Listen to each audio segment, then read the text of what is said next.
pense qu'on sera tous d'accord pour dire qu'il y a beaucoup trop d'infos sur internet en ce qui concerne la perte de poids et la prise de muscle. Du coup, je te propose dans cette vidéo 3 notions, astuces, principes fondamentaux, enfin, ce que tu veux, qui vont te permettre justement de comprendre le principe de prise de masse et de perte de poids.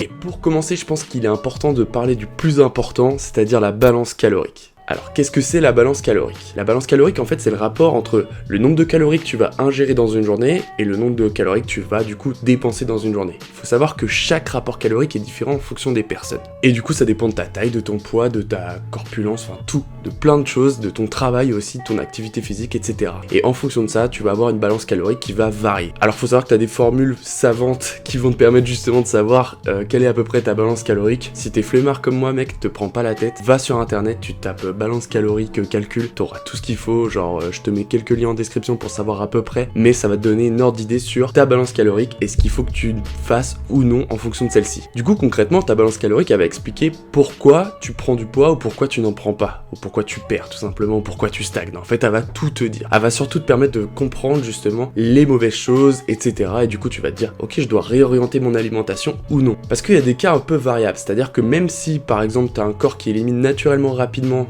que tu es de type ectomorphe, c'est-à-dire quelqu'un qui élimine vite, est assez longiligne, etc. Et qui en plus de ça, du coup, fait un travail physique, qui travaille dans le bâtiment ou autre, ou qui court régulièrement, et même ta pizza à 1000 calories, dans la journée, elle va être dépensée, il n'y a aucun problème, tu vois. Et du coup, tu vas quand même pas prendre de masse. Enfin, du coup, de poids, quoi. Tu vas même potentiellement maigrir. Donc, clairement, pour privilégier une perte de poids, il faut nécessairement que ta balance calorique soit négative. C'est-à-dire que ton apport calorique soit inférieur à ce que ton corps a besoin de façon journalière. Et du coup, pour qu'elle le soit, tu as plusieurs options, soit de manger sain, soit justement d'éliminer des calories à travers le sport. Ça va te permettre justement, du coup, de rééquilibrer un peu comme tu veux. Si jamais tu as trop mangé, tu dépenses un peu de calories au travers du sport, ça va te permettre, voilà, de faire un équilibre. Tant que tu dépenses plus de calories que tu en ingères, tu vas nécessairement perdre. Et à l'inverse, si tu veux prendre du muscle, si tu ingères plus de calories que tu en dépenses, eh bien, forcément, tu vas prendre en poids. Après, il faut pas que ça soit fait n'importe comment. Il faut bien sûr faire attention à la façon dont tu veux perdre du poids, car une perte trop rapide, c'est pas forcément conseillé. C'est comme ça que tu fais un effet yo-yo, tu vas varier justement aux extrêmes au niveau de ton poids, tu vois. En plus de ça, le risque, c'est de perdre énormément de muscle, et ton corps va stocker du gras dès qu'il en aura l'occasion, et ça, c'est vraiment pas ce que t'as envie, j'imagine. Du coup, t'auras pris du gras et perdu du muscle, et ça, genre,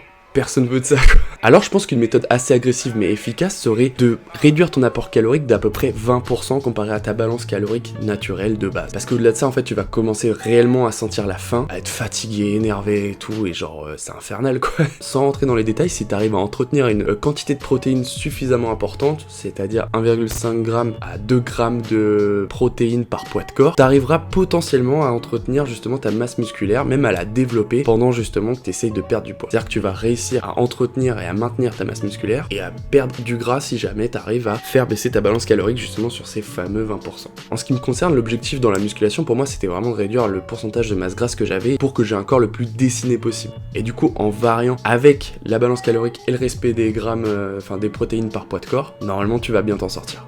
Du coup je te conseille alors de privilégier les protéines qui sont pauvres en graisse, genre les œufs, le poulet, la dinde, tout ça c'est pauvre en calories mais riche en protéines et y a rien de mieux, c'est exactement ce qu'on veut. C'est pour ça que t'entends toujours Thibaut InShape kiffer autant la protéine et la dinde et le poulet, tout ce que tu veux. Donc maintenant on reprend des forces, c'est pour ça, quoi de mieux que des patates avec une bonne omelette pour les protéines. Bon appétit. D'un point de vue sportif, je te conseille du coup, si jamais tu veux vraiment réaliser une perte de poids et donc taper dans les calories, ça serait vraiment de faire des hits. Le hit, c'est de l'entraînement fractionné à haute intensité. Et t'as des hits qui te permettent du coup vraiment de brûler énormément de calories dans un laps de temps relativement court. Ça va pas te prendre plus de, je sais pas, entre 20 minutes et une demi-heure. Et durant ce laps de temps, tu vas vraiment éliminer et c'est hyper efficace. Moi, j'ai essentiellement fait ceux de Thibaut Geoffrey et ils m'ont vraiment aidé parce que je devais réaliser des exercices type des pompes, des burpees, etc. Et c'était exigeant. Dans un laps de temps, voilà, on avait 20 secondes d'exercice, 20 secondes de repos. Et tout ça dans un cadre vraiment où ils nous suivaient, etc. C'était super. Et ça m'a vraiment permis de sécher, du coup de perdre du gras, enfin du moins de dégraisser. Ça a été hyper efficace et je vous le conseille à tous. Si jamais, je vous mets un petit lien dans la description, pareil. C'est gratuit. Et j'ajouterai aussi un dernier petit truc dans cette partie-là. Faut savoir que plus tu perds du poids, plus il est difficile d'en perdre. Parce qu'en fait, t'as réduit ta balance calorique, vu que ta balance calorique suit ton poids initial. Donc plus tu perds de poids, plus ta balance calorique va diminuer. Et plus il est difficile du coup de perdre, parce que ta balance, ça ne fait que diminuer. Du coup, c'est un vrai enjeu psychologique au-delà d'un enjeu physique. Il faut vraiment voir ça sur le long terme pour justement être efficace et rester motivé à travers des photos avant, après, etc. Alors maintenant, on en vient à mon deuxième conseil, c'est de trouver des aliments sains et qui te calent. Je crois que tu as compris aujourd'hui que c'était hyper important de manger des fruits et des légumes. C'est source de fibres, c'est pauvre en calories, c'est riche en vitamine C, tout ça, enfin, c'est meilleur produit, les fruits et les légumes. Mais surtout, ce qu'il faut retenir, encore une fois, c'est que c'est pauvre en calories. Du coup, tu peux en manger en grosse quantité sans pour autant stresser sur les calories que tu ingères. Tu peux remplir ton estomac avec 200 grammes d'haricots verts, par exemple, et t'atteindras environ un total de 62 calories. Par contre, si tu prends 200 grammes de Nutella, tu passes à près de 1078 calories. Tu vois la différence? Sur une balance calorique à environ 2000-2500 par exemple, et bah tes 200 grammes de Nutella, ça représente la moitié de ton repas journalier. Alors du coup, je te présente, selon moi, les aliments coupe-faim qui vont te permettre de manger sans stresser quand t'as faim, ou qui vont te permettre de favoriser une perte de poids et de maintenir ta masse musculaire. Je commencerai tout d'abord par le fromage blanc. Le fromage blanc 0%, comme le skyr, mec, y a rien de mieux. C'est un fromage assez épais qui va te permettre de t'accompagner au petit déjeuner ou quand t'as faim, tu vois, ou le matin si t'as pas assez mangé, et qui se varie hyper bien avec tout type de trucs, des céréales complètes ou un truc ou du flocon d'avoine, tu vois, pas n'importe quelle céréale. Le sirop d'érable, des éléments comme ça, du miel, c'est génial le skyr. Je vous le conseille, c'est vraiment l'aliment, quand t'as un petit peu faim, t'en prends, ça passe tout seul, ça te cale, et franchement, tu vas vraiment préserver ta masse musculaire. Et il va t'aider à sécher. Ensuite, on les présente plus, mais je vais le faire quand même. Le thon, la dinde, le poulet, les crevettes. Tant d'aliments qui sont donc pauvres en calories, mais qui sont riches en protéines. Et ça, encore une fois, c'est tout ce qu'on cherche. Ça permet vraiment de s'entretenir. C'est bon pour la santé, c'est bon pour le corps et les muscles. Et du coup, faut y aller à fond. On va pas stocker du gras sur de la dinde, il y en a quasiment pas. Donc, faut y aller, faut foncer. Je vais aussi te parler du coup pour accompagner le skyr des céréales comme j'ai pu le faire tout à l'heure, mais des céréales vraiment que moi j'adore, que j'appelle les céréales de l'enfer mec, mais après faut juste que tu trouves les tiennes, ou un équivalent, c'est des céréales, tu commences à manger, tu ne t'arrêtes plus, c'est impossible, c'est beaucoup trop bon, c'est des Quakers en fait, t'as les Jordans dans le même genre et tout, et c'est Nutri-Score A, c'est génial. C'est des crustiers qui sont riches en calories, donc faut pas non plus en abuser, mais elles ont une excellente quantité de fibres, peu de graisses saturées, et elles apportent surtout pas mal de protéines, et avec le skyr, sincèrement, ça régale. Et je terminerai aussi par le thé vert. Pourquoi le thé vert? Parce que c'est encore une fois un élément. Pourquoi le thé vert? Parce que le thé vert en fait il va t'aider à éliminer les graisses. Il a plein d'autres vertus, genre il est riche en vitamines, c'est un bon antioxydant. Enfin t'as compris, le thé vert c'est la vie mec, fonce avec ton skyr le matin, tu prends ton petit thé vert.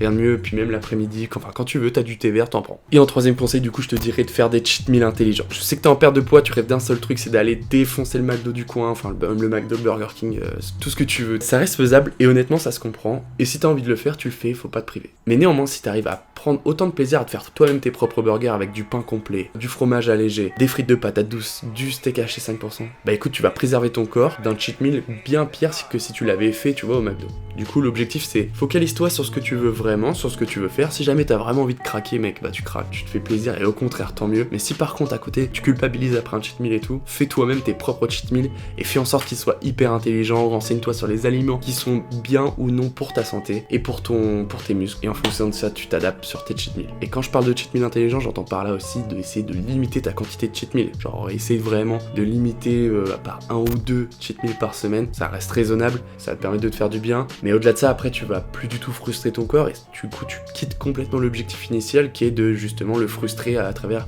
une perte de calories. Et là, c'est pas bon quoi. Si parfois t'as le mental et que t'as la dynamique justement nécessaire pour entretenir le fait que tu ne fasses pas de cheat meal, franchement fonce, n'en fais pas, tu forgeras que ton mental et le jour où t'as envie de craquer, bah tu le feras vraiment bien et ça fera plaisir à tout le monde, tu vois. Enfin, surtout à toi et à ton corps. Et pour terminer cette vidéo, je te parlerai de quelques mentions spéciales qui méritent d'être écoutées et d'entendues parce que sincèrement, sans ça, c'est difficile aussi de perdre du poids ou de prendre de la masse musculaire. Essaie de bien dormir. Environ 7h30, 8h, ça permet à ton corps d'ingérer au mieux les macronutriments et ça lui permet également d'éliminer justement tout ce qu'il a besoin d'éliminer. Et ne pas assez dormir, en fait, augmenterait l'appétit, donc dors. Et si tu peux, avant minuit, c'est encore mieux. Le cardio, ça aide, mais c'est pas nécessaire. Tu peux très bien t'en sortir juste en mangeant sainement et à côté en faisant de la musculation ou non, si jamais t'as vraiment pas envie de développer forcément ta ta masse musculaire, t'as pas besoin. Juste un rééquilibrage alimentaire, ça suffit. Réalise des photos avant-après, ça te permet justement de voir ton évolution au cours du temps. Ça, y a rien de mieux pour se voir progresser. Et le jour où tu seras démotivé, rien de mieux qu'une photo avant pour justement te montrer que t'es capable de faire ce que tu as déjà fait. Et du coup, de prolonger, de toujours continuer et toujours évoluer. Et aussi se fixer des objectifs réalisables, évolutifs et raisonnables. Parce que sans ça, c'est inatteignable. Si dans ta tête, tu commences en disant je veux être comme Chris Hemsworth, mec, t'auras du mal, je te promets. Mais si par exemple, tu te dis, voilà, je voudrais perdre des poignées d'amour ou perdre un peu de gras, des joues, etc. Fonce, c'est justement ce qu'il faut se dire.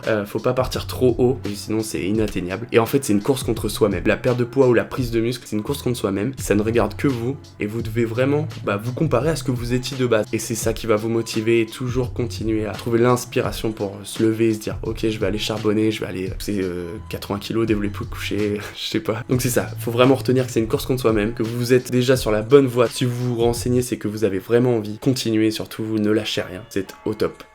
En tout cas, n'hésite pas à t'abonner sur ma chaîne YouTube, ça me ferait super plaisir, à me follow sur Insta, sur Twitter, et nous on se dit à très vite pour de prochaines vidéos. Salut.